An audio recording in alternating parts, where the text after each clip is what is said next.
Hi hello അസ്സാം വലൈക്കും. ഞാനിന്നൊരു യാത്രയിലാണ്. പൂജവെപ്പിൻ്റെ അവധി 3 ദിവസം കിട്ടിയോണ്ട് തന്നെ ആ അവധിക്കാലം ഒന്ന് ആഘോഷിക്കാനായിട്ട് നമ്മൾ തിരുവനന്തപുരത്തുള്ള എൻ്റെ മൂത്തുമാടെ വീട്ടിലേക്ക് പോവുകയാണ്.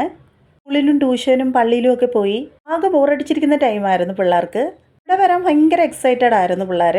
പോകുന്ന വഴിയിൽ നമ്മൾ ചായ കുടിക്കാനായിട്ട് ആക്കുളത്തുള്ള സംസമിലെ ഈ ബൈറ്റ്സിൽ കയറി. ഇത് ചായ നല്ല പുളി ചായ ആയിരുന്നു.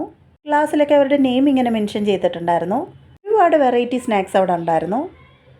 പണ്ട് എൻ്റെ കുട്ടിക്കാലത്ത് സ്കൂൾ അവധിക്കൊക്കെ ഞാനും ഇവിടെ തന്നെയാണ് വെക്കേഷന് വരാറ്.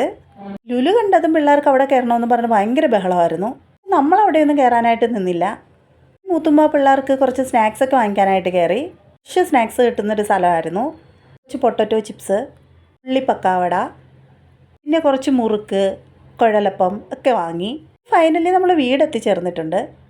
ഈ ആയതുകൊണ്ട് തന്നെ റോഡിലൊക്കെ നല്ല തിരക്കായിരുന്നു. പിന്നെ ഒന്ന് നമസ്കരിച്ചതിന് ശേഷം ചായ കുടിച്ചു. അതിനൊപ്പം നമ്മൾ വാങ്ങിച്ചതേ ഈ ഉള്ളിപ്പക്കാവട എടുത്തു. അല്ലെങ്കിൽ ഈ ഉള്ളിപ്പക്കാവട ട്രൈ ചെയ്തിട്ടുണ്ടോ? ഒരു ടേസ്റ്റാണ്. രാത്രിയിലത്തെ ഫുഡിന് വേണ്ടിയിട്ട് ഭക്ഷണമൊക്കെ തുടങ്ങി. മഷ്റൂം കൊണ്ടുള്ള കറിയായിരുന്നു ഉണ്ടാക്കിയത്. ബട്ടർ ചിക്കൻ്റെ ടേസ്റ്റായിരുന്നു ഇതിന്. പിന്നെ അതിനൊപ്പം കഴിക്കാൻ ചപ്പാത്തിയും ഉണ്ടാക്കുന്നുണ്ടായിരുന്നു. അനിയത്തിമാർ വരുമെന്ന് പറഞ്ഞിട്ടുണ്ടായിരുന്നു. വേണ്ടിയിട്ടുള്ള കട്ട വെയിറ്റിംഗ് ആയിരുന്നു.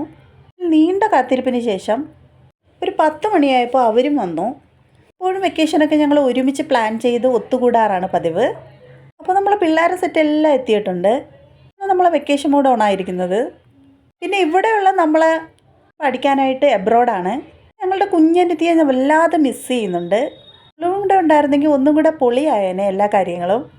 നമ്മളെല്ലാവരും കൂടെ രാത്രിയിലത്തെ ഫുഡൊക്കെ കഴിച്ചു. പിന്നെ കാര്യമൊക്കെ പറഞ്ഞിരുന്നു. കാറായപ്പോൾ പിള്ളേരെ സെറ്റിനെ അല്ലാതെ ഈ ഒരു റൂമിലേക്ക് പിടിച്ചടച്ചു. എന്ന് ഉറങ്ങണമെന്ന് പറഞ്ഞിട്ടാണ് ഞാൻ ഇവിടുന്ന് ഇറങ്ങിയത്.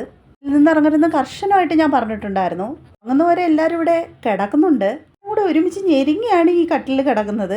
ഏറ്റിട്ട് നോക്കിയപ്പോൾ 1-2 പേരൊക്കെ കള്ള ഉറക്കമായിരുന്നു ഗൈസ്. അങ്ങനെ പിള്ളേരെയൊക്കെ ഉറക്കി ഒരു സൈഡിലാക്കി നമ്മളും ഒരു സൈഡായി. ഇതൊക്കെയായിരുന്നു ഇന്നത്തെ വിശേഷം. ഇഷ്ടമായെന്ന് ലൈക്ക് ചെയ്യണേ. Thank you.